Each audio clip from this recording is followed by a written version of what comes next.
Bueno, en un momentito voy a conversar con el abogado venezolano Negar Granado, defensor de presos políticos. Vamos a hablar del tremendo motín hoy de los presos políticos en Caracas, en el Helicoide. Han sido torturados.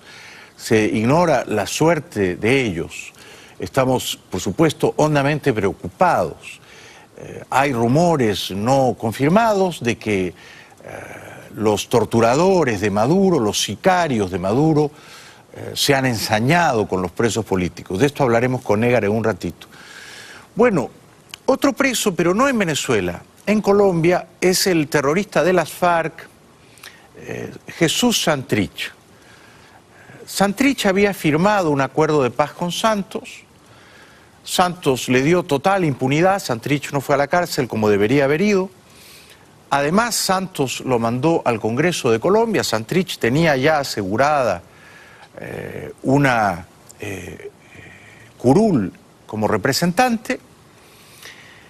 No obstante, Santrich siguió vendiendo cocaína. La DEA le cayó encima, lo capturaron. Está preso. Debería estar preso en un calabozo, a la espera de ser extraditado, porque la DEA lo pide. Pero Santos, esto ocurrió la semana pasada, que yo estaba de viaje, tuvo una cortesía más con este terrorista narcotraficante, que se ha declarado en huelga de hambre. El terrorista, digo, no Santos. Bueno, fuera que los dos se declarasen en huelga de hambre. Santos despachó al terrorista a una parroquia. Siempre hay un curita noble e idealista que recibe en su parroquia a un terrorista comunista en huelga de hambre. Este curita se llama el padre de Rux. Bueno, yo creo que no sería una gran desgracia para la humanidad si Santrich al final se muere de hambre. Es su voluntad y hay que respetarla. Si se muere comiendo y atorado, tampoco sería tan triste, ¿no? Si se muere de glotón, de indigestión, bueno, ha matado a tanta gente este Santrich, que la verdad merece ser juzgado por la divina providencia, dado que Santos lo ha exonerado de un juicio en Colombia. Pero es llover sobre mojado, ¿no? Que Santos le dé impunidad, que lo mande al Congreso, luego que Santrich siga vendiendo cocaína, que la DEA lo pille con las manos en la coca y que Santos lo mande a una parroquia y que lo reciba un padrecito de espíritu compasivo, como si Santrich fuese un ángel, un querubín. Yo lo veo flaco también al padrecito. Oiga, cómase algo, señor curita. No siga el mal ejemplo de Santrich, que lo veo un poco enjuto. El padrecito dice también que si muere Santrich de huelga de hambre, no va a morir el proceso de paz. ¿De veras, padrecito? O sea, ¿la paz de Colombia depende ahora de que respire o no respire el terrorista Santrich? Se complica. ¿Qué se complica, padrecito? Es un terrorista. No ha ido a la cárcel. No merece estar en el Congreso. Siguió vendiendo cocaína. O lo meten preso en Colombia o lo meten preso acá en Estados Unidos y lo extraditan. No se complica nada. Hay que hacer justicia. Por otro lado, que sea un ser humano es materia debatible, porque yo creo que ha sido un ser bastante inhumano. Secuestrar, matar, violar a adolescentes son cosas bastante inhumanas. Entonces, cuando los seres humanos se comportan de esa manera degradante, acanallada, se vuelven inhumanos y merecen un castigo, señor curita. Pero siempre hay curitas, ¿no es cierto? Y este otro, el padrecito Fernández, también cobija en su seno al terrorista. Es un amor el padrecito, ¿cómo no quererlo? No, señor curita, nadie le pide que envenene a Santrich. Lo que pedimos es que Santrich esté donde corresponde estar a un narcotraficante, a un terrorista. Preso, no en una parroquia, en una casa de oración, en una sala episcopal. ¿Por qué? ¿Por qué elevan a los altares a Santrich? Él debería estar en la cárcel. Si quiere declararse huelga de hambre en la cárcel, bueno, habrá que respetarle su voluntad. Pero el asunto llega al paroxismo de la demencia. Este otro terrorista, Iván Márquez, a quien Santos también premió con una banca, no como representante, sino como senador, ya dijo que no quiere ser senador, ya escupió desdeñosamente sobre ese honor, no quiere investirse como senador, ha vuelto al monte y desde la clandestinidad dice, esto es increíble, que si muere Santrich, el terrorista, el narcotraficante Santrich, que si muere es porque él no quiere comer se acaba la paz en Colombia. Es increíble, ¿no? La conducta pública de Santrich y de Márquez. Es increíble. Ellos se comprometieron con Santos, con la sociedad colombiana, a cambiar, a reformarse, a convertirse en demócratas, en personas decentes, de bien. Es increíble. Santrich sigue vendiendo cocaína, lo pillan, se declara en huelga de hambre, lo mandan a una parroquia. Y este otro tiene la insolencia de decir, si muere Santrich se acaba el proceso de paz. De veras. O sea, así de serio es el compromiso de ustedes, señores terroristas, con la paz en Colombia. Esto demuestra que la paz es una tomadura de pelo, es un embuste, es una farsa completa. Esta gente no ha cambiado ni va a cambiar. Bueno, a pocos días de las elecciones presidenciales en Colombia, el 27 de mayo, el candidato de izquierda chavista, Gustavo Petro, muy inteligente, yo desde el año 2010 que viví en Bogotá lo vengo diciendo, este es un hombre de izquierda, a diferencia de Maduro, este sí es inteligente, este sí ha leído, es astuto, es refinado, es buen polemista. Yo lo dije entonces y lo repito ahora, no significa que yo votaría por él. Tendría que estar mal de la cabeza para votar por un candidato chavista. Petro se queda sin voz. Me parece que el 27 de mayo las urnas dirán que habrá segunda vuelta.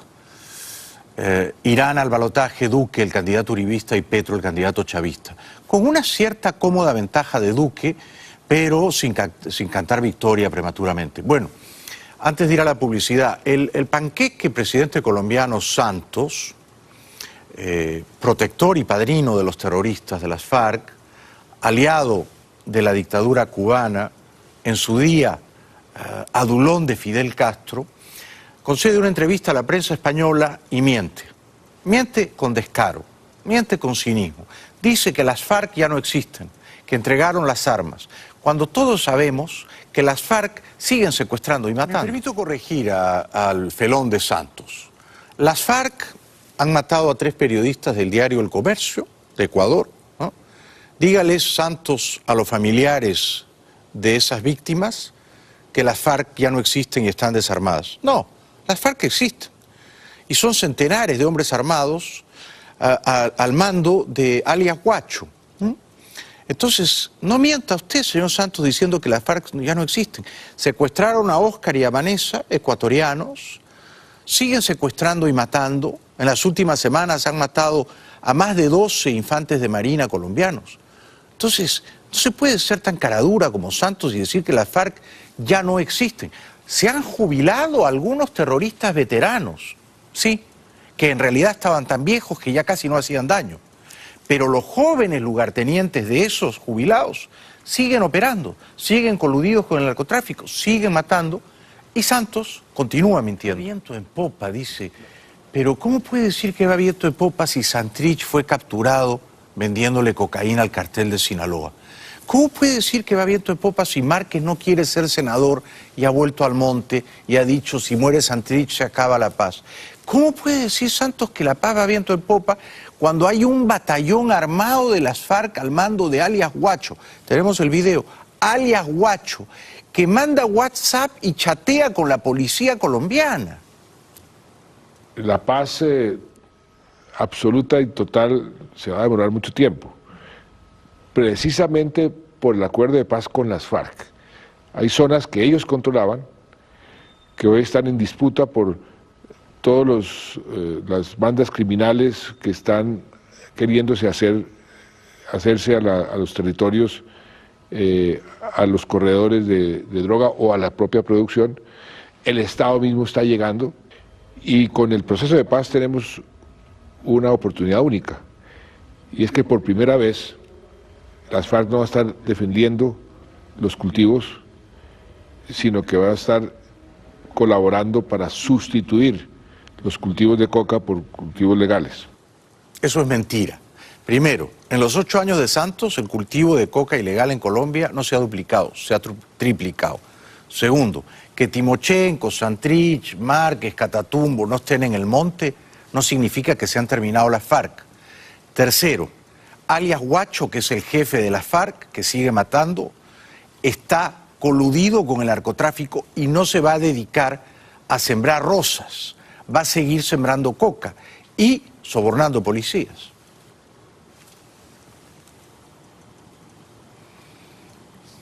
¿Tenemos el video de Guacho? No lo tenemos. Lo teníamos. Alias Guacho tiene 27 años. Nació en Ecuador. A los 15 años se fue a vivir a Colombia. Avísame cuando tengan el video. Sería bueno que lo encontraran. Y desde entonces, adolescente, se ha dedicado, por supuesto, a subvertir el orden, a transgredir la ley y a derramar sangre inocente.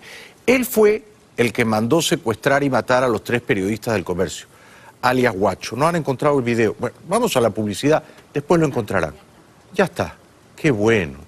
Vamos a ver entonces cómo alias Guacho se comunica, esto es increíble, directamente con la policía. Las conversaciones demuestran que Walter Patricio Arizala Bernaza, alias Guacho, mantenía contacto con un alto oficial de la policía de ese país desde noviembre de 2017, cuando fueron detenidos sus primeros colaboradores. En los chats revelados por Univisión, el jefe del Frente Disidente Oliver Sinisterra exigía la liberación de sus compañeros y una reunión con autoridades del gobierno de Lenín Moreno, amenazando con tomar represalias por las acciones en su contra. Hola, ¿qué más? Anoche sus tropas se metieron a mi casa y maltrataron a mi familia, y eso sí es grave, panita. Aténgase a la consecuencia con todo, su país y su gente, civiles y militares y policiales. Lo que te dije, que ni se metan con mi familia. El oficial trabajaba para la inteligencia ecuatoriana y entregó informes que hacen parte de la investigación que adelanta la Fiscalía del vecino país sobre los hechos violentos ocurridos en la frontera con Colombia.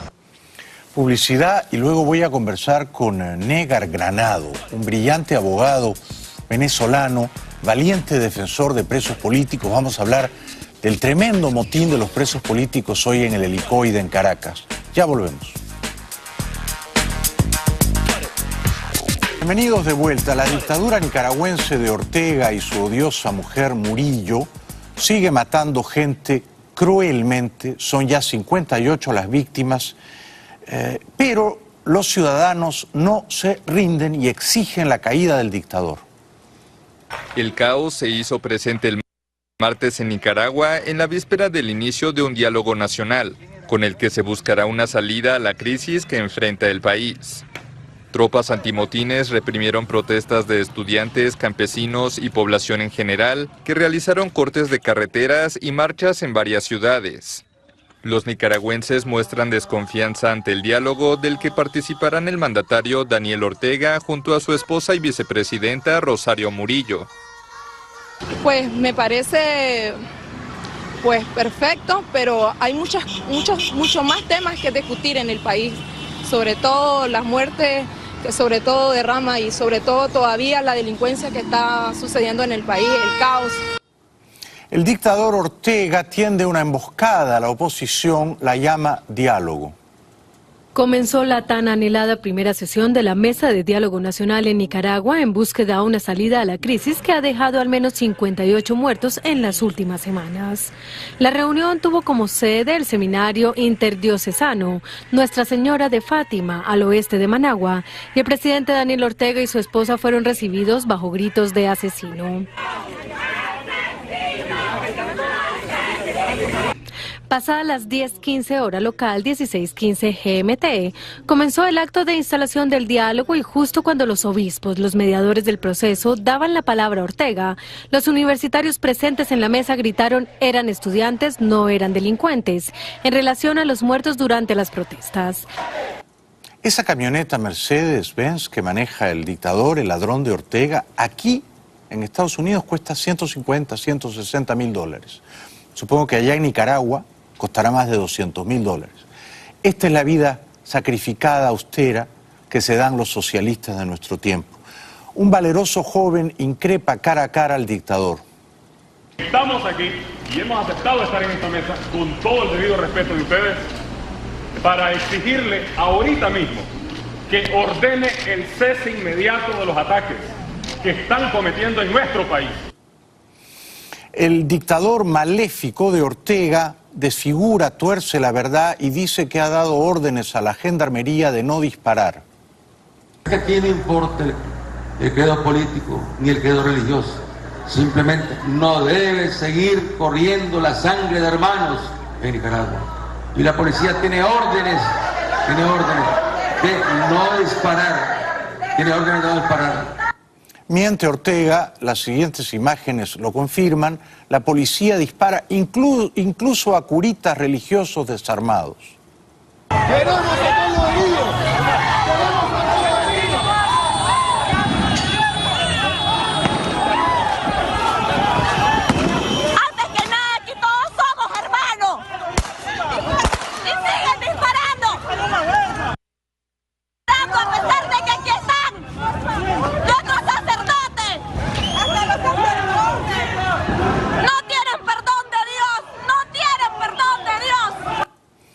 Argentina, el presidente Macri, cuyos niveles de aprobación en las encuestas han descendido significativamente, da por cerrada la crisis cambiaria. La turbulencia cambiaria la consideramos superada, pero creo que es muy importante reconocer el momento de nerviosismo que se vivió en varios sectores de la población.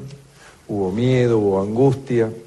Yo hace algunas horas les dije que esto no tenía que ver con crisis anteriores que hemos sufrido en el pasado, porque en este caso, para encarar este momento, teníamos experiencias del pasado de las cuales aprendimos, teníamos un equipo que tenía las herramientas para resolverlo. Yo apoyé a Macri el 2015, confié en él, quise y todavía quiero que tenga éxito, pero tengo la impresión de que su credibilidad comienza a devaluarse tan aceleradamente como el peso argentino. Macri promete rebajar el déficit fiscal, tendría que haberlo hecho en la primera mitad de su gobierno.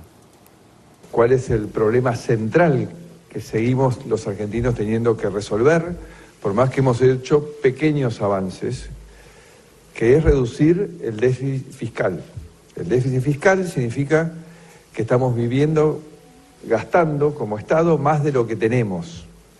Eso es una carga, no solo para toda la sociedad, sino es una carga que nos genera una vulnerabilidad, porque dependemos de que el mundo nos preste dinero para poder financiarlo.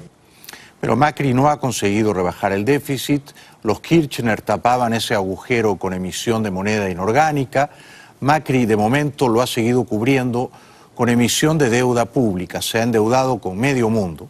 Solamente ayer el ministro Caputo anunció nueva deuda por más o menos 2 o 3 mil millones de dólares. Protestas en las afueras del Banco Central argentino. Filas por un tazón de sopa a las afueras del Banco Central argentino. Manifestantes repartieron comida el martes en protesta por la crisis financiera que enfrenta el país. La devaluación se traslada de manera inmediata a los alimentos, es por eso que la gente no es tonta, que está preocupada porque los alimentos no paran de aumentar y los ingresos se continúan fijos y la verdad que es un escenario cada vez más complejo. La insobornable, decente señora Carrió, Elisa Carrió, Lilita, llamada afectuosamente aliada del presidente Macri, sigue defendiéndolo y ve un intento de golpe de Estado en la crisis cambiaria. Flujos cambiarios vamos a tener de acá a las elecciones y no saben lo que va a ser de agosto a octubre.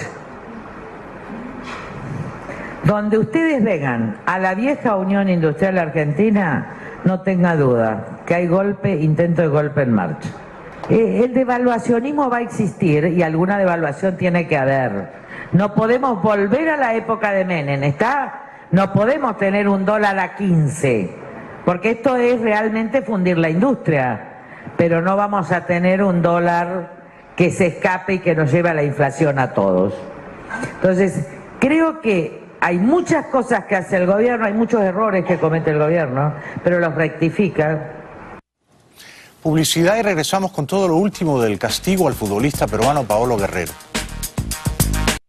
Bueno, para nosotros los peruanos es una pena muy grande que Paolo Guerrero, un talentoso futbolista, no pueda jugar el próximo Mundial de Fútbol, ¿eh? Perú se quedó sin su estrella. El futbolista Paolo Guerrero se perderá el Mundial de Rusia 2018 después de que el Tribunal Arbitral del Deporte ampliara el lunes su sanción por dopaje.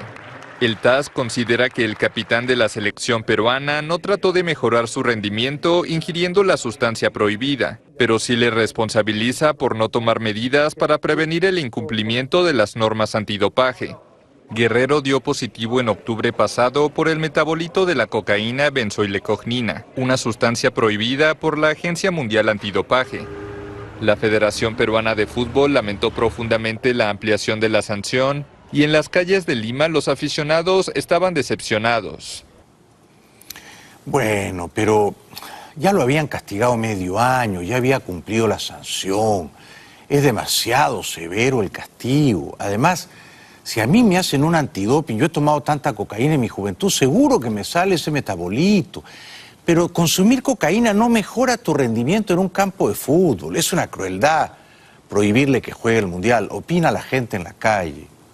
Duele, molesta, fastidia, incomoda. A todos los peruanos queremos que sea ahí nuestro capitán, pero se tiene que jugar con el equipo que tenemos y tenemos para lucharla y ganarle a cualquier equipo del Mundial. Totalmente decepcionada, pensé que él de verdad iba a poder llegar a jugar al Mundial. Creo que ha sido el sueño de toda su vida poder jugar ahí, ¿no? Para mí le han destrozado el sueño a una persona que sinceramente se lo merecía. Muchas gracias de corazón a ustedes por vernos y a Irma y a Aymed que vinieron desde Caracas. Nos vemos mañana, 9 en punto.